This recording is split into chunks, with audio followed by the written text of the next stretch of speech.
Bismillahirrahmanirrahim. Assalamualaikum warahmatullahi wabarakatuh. Selamat siang. Ini adalah video rekaman saya untuk mata kuliah Design Thinking sesi ke-13 ya, sesi ke-13. Oke. Pada sesi ini saya akan bicara masalah pitching ya. Pitching itu apa sih? Pitching ya. Pitching itu kalau bahasa olahraga dia melempar ya, melemparkan sesuatu gitu atau menggoyangkan sesuatu begitu ya. Kalau bahasa Inggrisnya itu begitu. Maksudnya bagaimana? Maksudnya bagaimana begitu ya.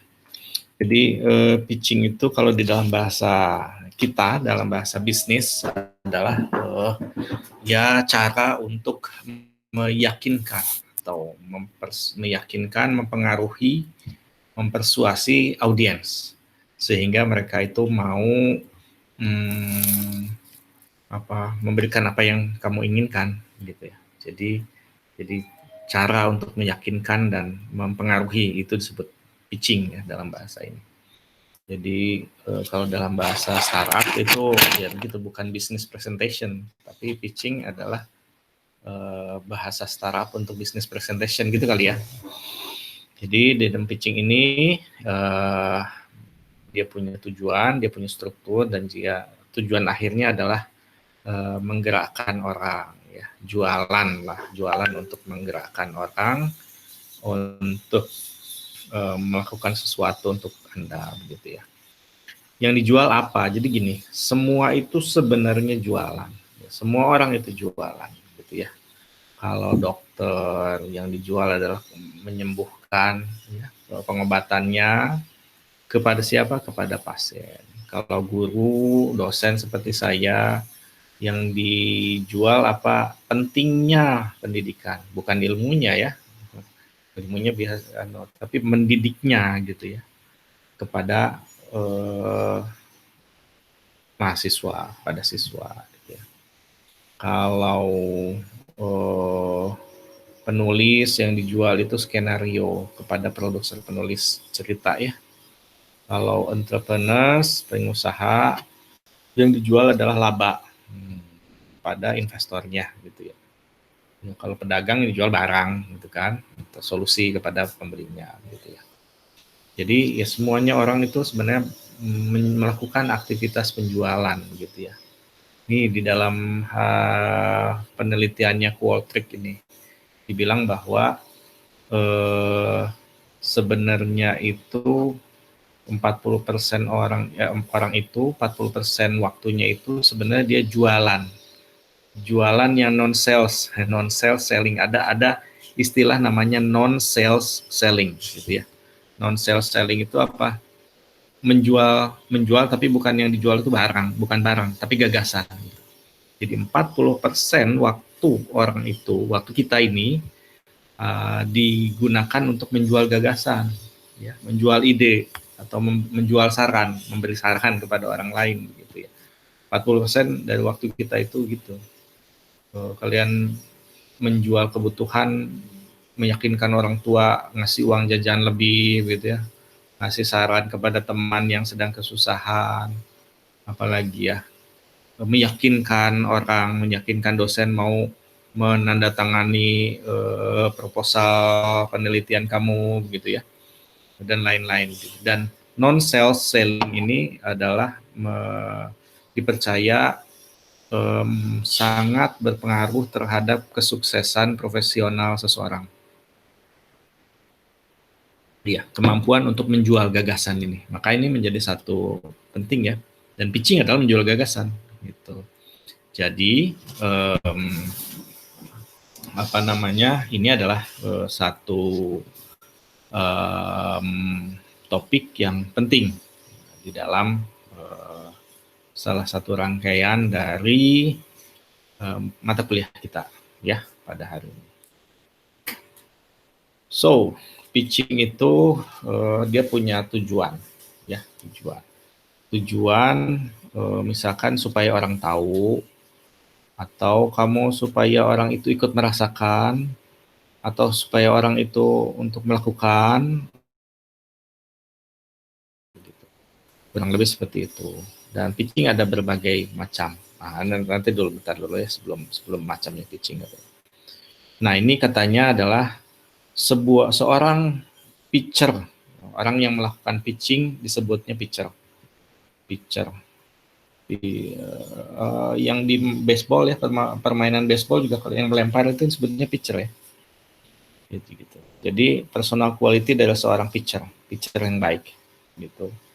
Pertama adalah dia attunement, katanya gitu. Attunement. Dia mampu memahami audiens. Yang kedua, buoyancy. Ini disingkat ABC. Attunement, buoyancy, sama clarity. Ya, attunement itu memahami audiens, buoyancy itu kurang lebih optimis, clarity ada kurang lebih jelas gitu. Kita bahas satu-satu. Bagaimana menjadi seorang pitcher yang baik. Pertama, attunement. Attunement itu adalah kemampuan kita untuk memahami perspektif dari lawan bicara kita. Pertama, attunement ya. Jadi kemampuan untuk ini yang kita hadapi itu siapa gitu loh. Ketika kalian mau bikin pitching presentation itu, apakah orang yang mau beli, atau kalian mau cari mau investor, atau pemerintahan, atau audiensnya adalah misalnya media dan lain-lain. Nah, jadi kemampuan itu adalah memahami, itulah attunement. Ini direfleksikan jadi dengan tiga tiga parameter. Pertama, humility katanya gitu. Jadi rendah diri lah, merendahkan diri. Jadi kalian bukan orang yang memaparkan yang tahu segala macam, tidak seperti konsultan, tidak seperti dosen juga gitu. Pitching itu tidak seperti dosen mengajarkan sesuatu, tidak. Jadi seorang pitcher itu harus berada pada lower level dari audiensnya, kurang lebih seperti itu.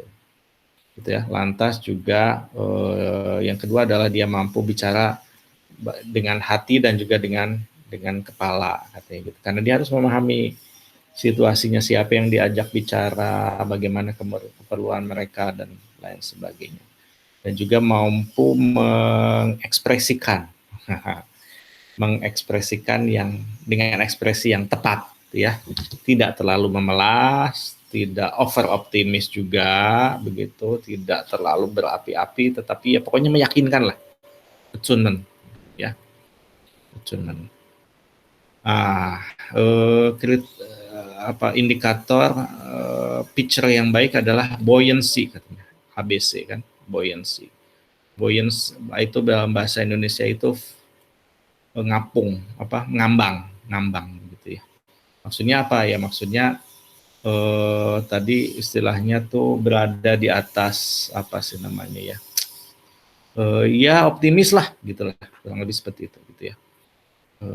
Contoh-contohnya adalah tadi nih, lihat, pakai kalimat-kalimat interrogatif self talk gitu. Bisa kan?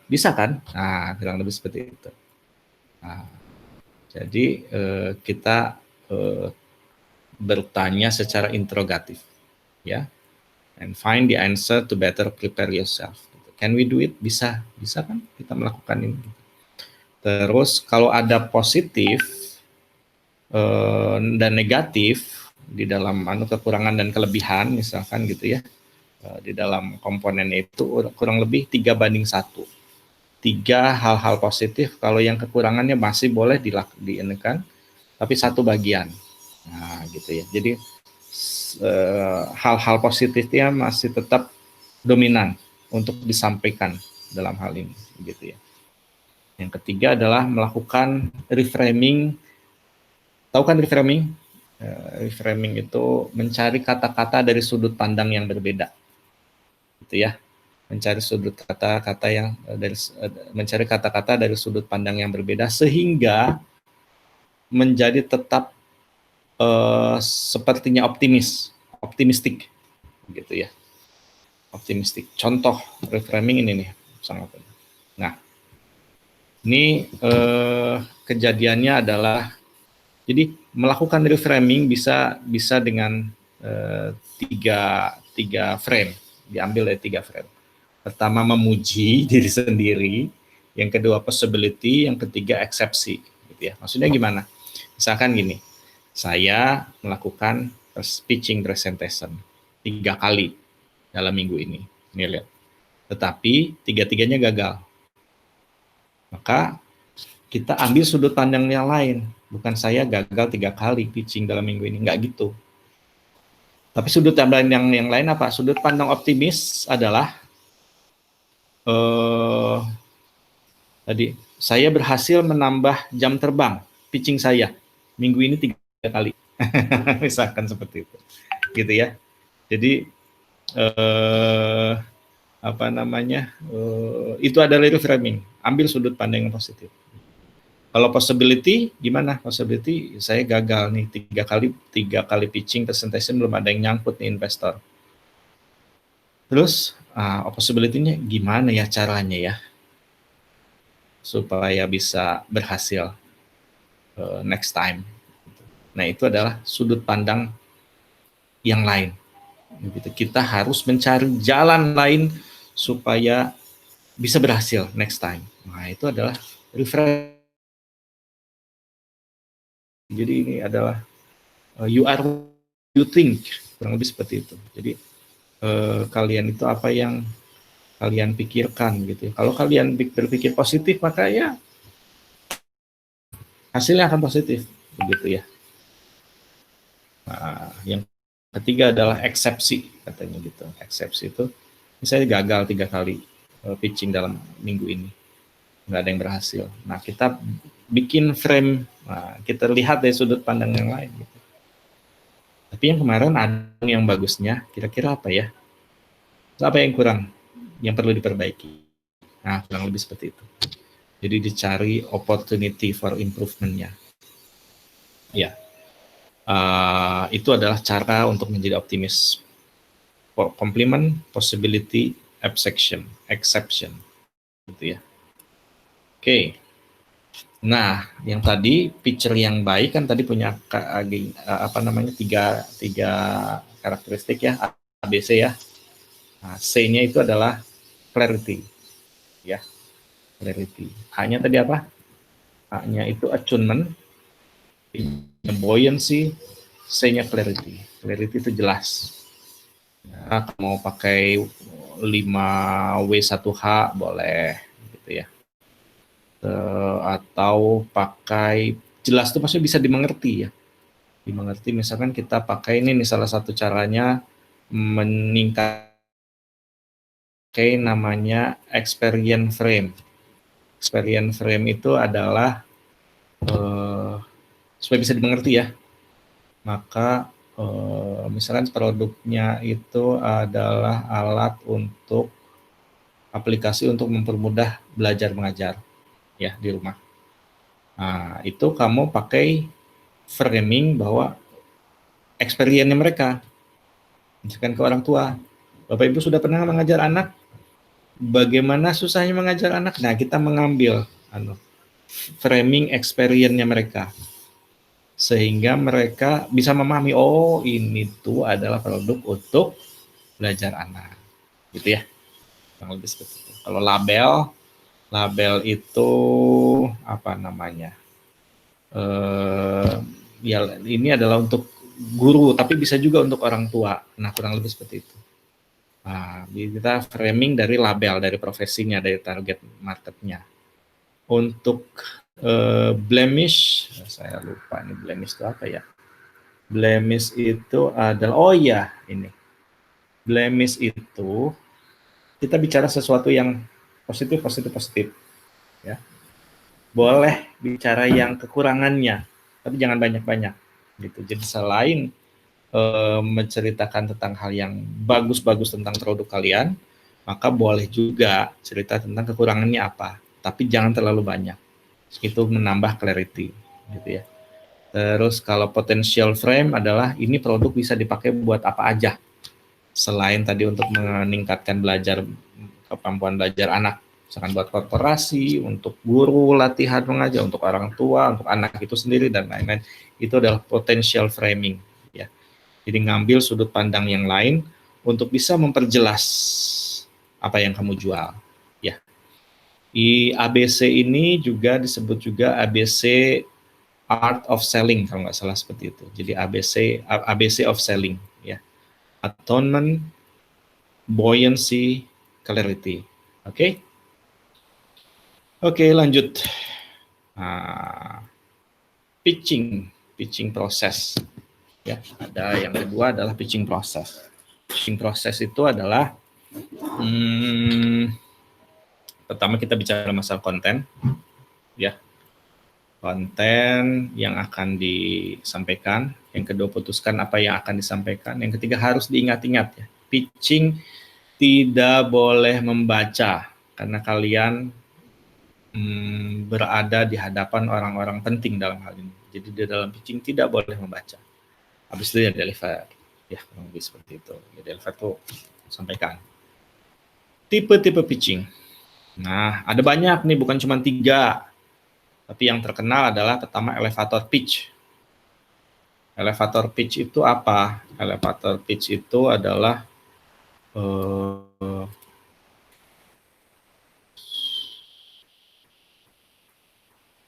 elevator pitch itu adalah gini.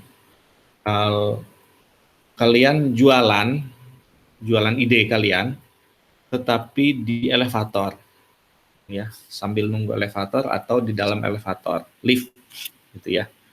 Yang bisa dilakukan, misalkan ketemu sama Sandiaga Uno, lagi sama-sama ngantri lift. Nah, pengen kenalan nih, gitu kan? Siapa tahu Sandiaga Uno mau invest di startup kalian.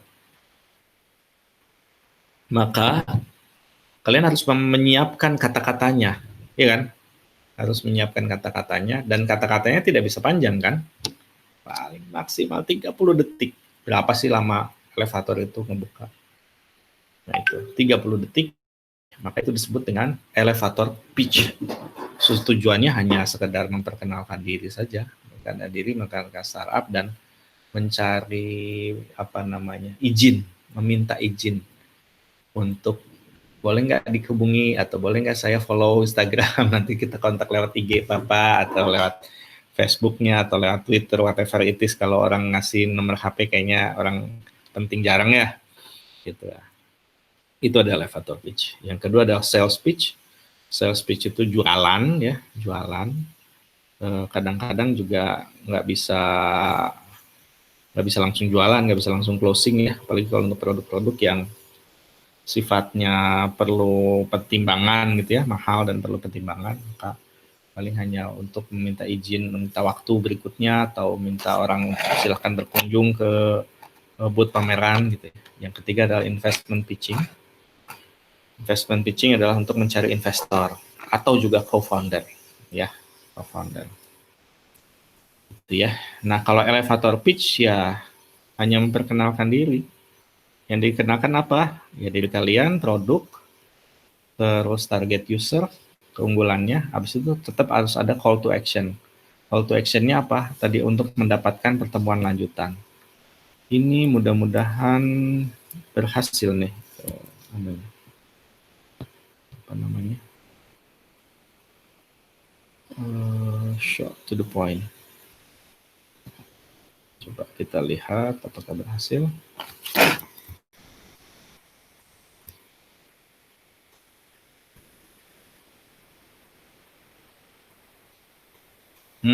Tidak berhasil linknya. Oke.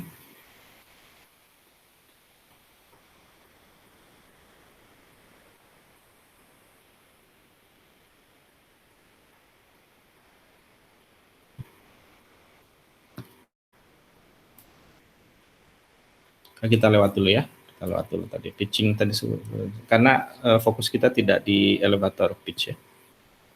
Tidak di elevator pitch yaitu, tapi di investment pitching, ya. Investment pitching kalian nanti akan diminta untuk membuat satu pitching video pitching video pitching untuk mencari co-founder, ya, belum investor, tapi co-founder khususnya ke anak-anak teknik untuk menjadi bagian dari tim Anda. Gitu ya. Kontennya kurang lebih akan sama seperti investor pitching.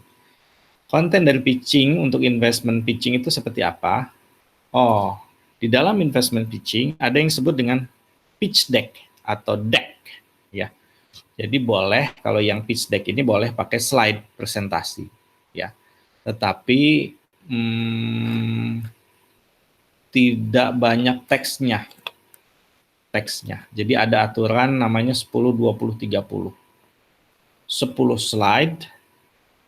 10 slide yang bisa dipresentasikan dalam maksimum 20 menit dengan ukuran font yang minimum 30.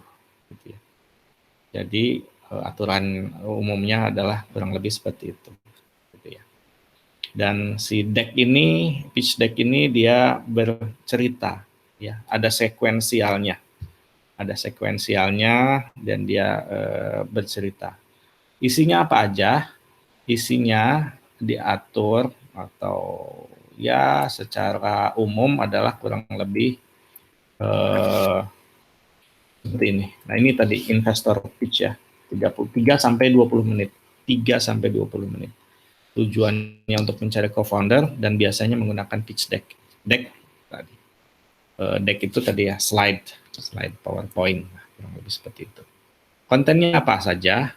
Kita biasanya kontennya kurang lebih seperti ini. Ini disebut juga dengan pitching canvas, ya.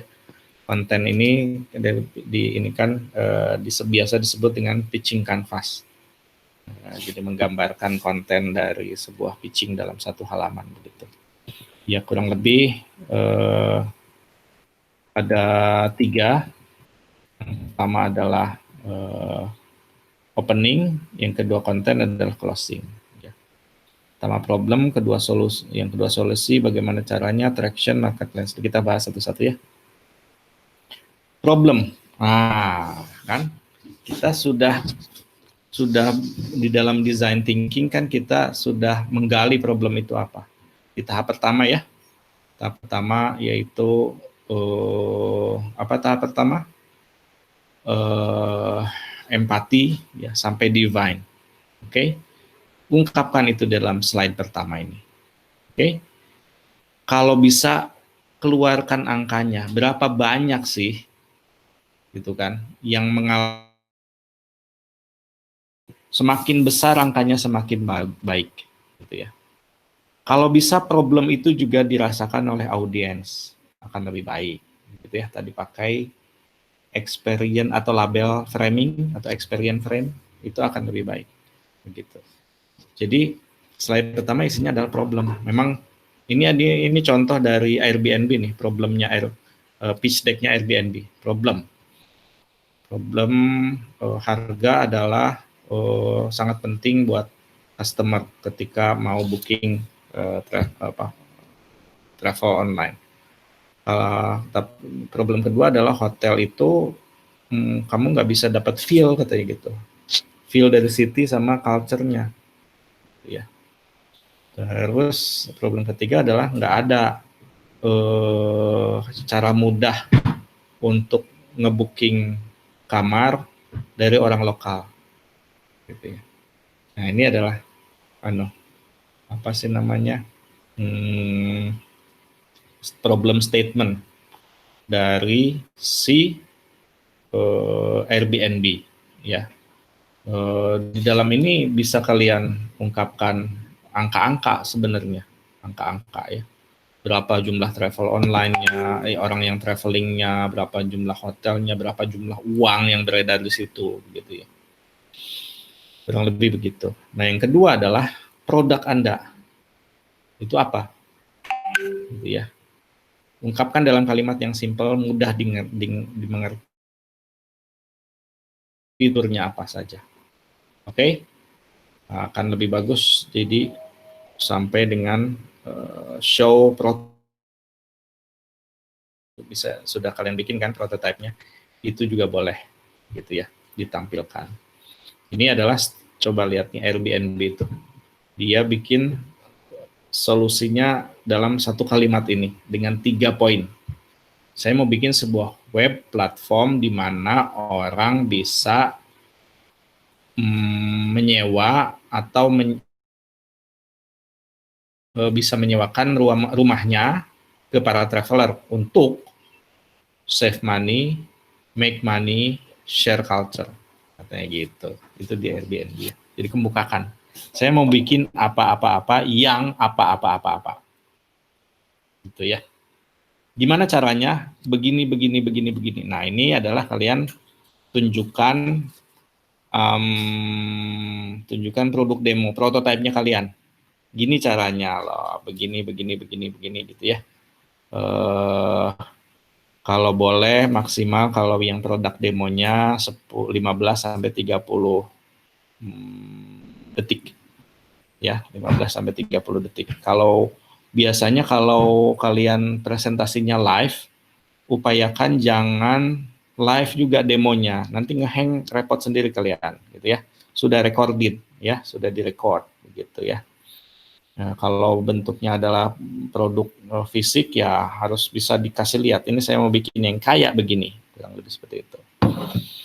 Gitu ya, animasi dan lain-lain boleh ditampilkan. Maksimal 30 detik pada how it works-nya. Oke? Nah, ini adalah cara-cara how it works-nya. Kalau buat traveler, maka saya tinggal cari berdasarkan kota, review, lihat kota-kota, habis itu booking. Udah, gitu. Dia si Airbnb ini asli pitch deck-nya Airbnb ketika dia dapetin saya lupa berapa, pokoknya $100.000 yang pertama lah, kurang lebih seperti itu kali ya, atau $300.000 yang pertama dari investor ketika dia dapat investor yang pertama. Itu kurang lebih ya. Jadi kalau di dalam slide-nya kalian show prototipe-nya kalian. Ya. Nah, traction ini, kalau traction is about numbers, tentang angka, ya.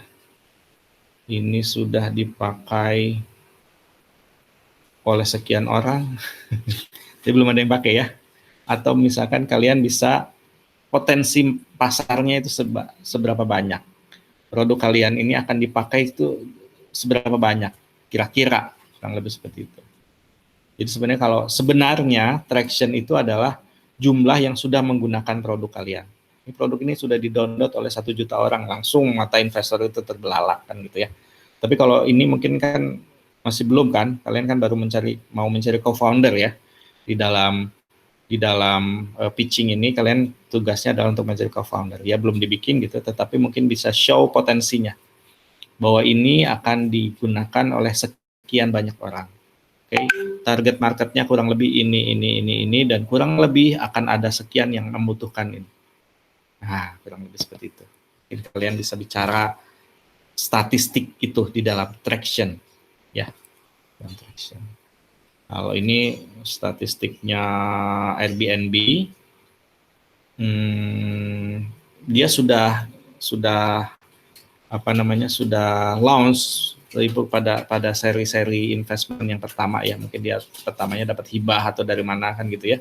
Jadi dia saya sudah punya 800 orang yang bayar, terus pendapatan saya sudah di $150.000, growth-nya meningkat loh 40% dari tahun ke tahun gitu dan lain sebagainya. Ini traction itu tadi sebenarnya yang sudah didapatkan begitu, tapi kan belum bagaimana gitu ya, palingnya tadi potensial marketnya kurang lebih seperti kali ya, potensial marketnya show in numbers. Oke, kasih lihat dalam bentuk angka seperti ini kan, simple tuh.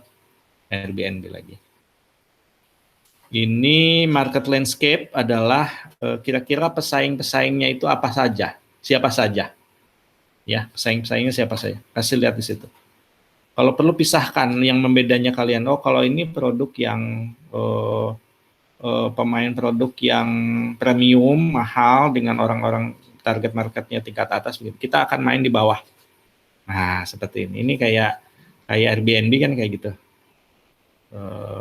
dia memisahkan itu menjadi 4 kuadran nih, 4 kuadran di affordable, expensive, offline, sama online, kurang lebih seperti dia membuat.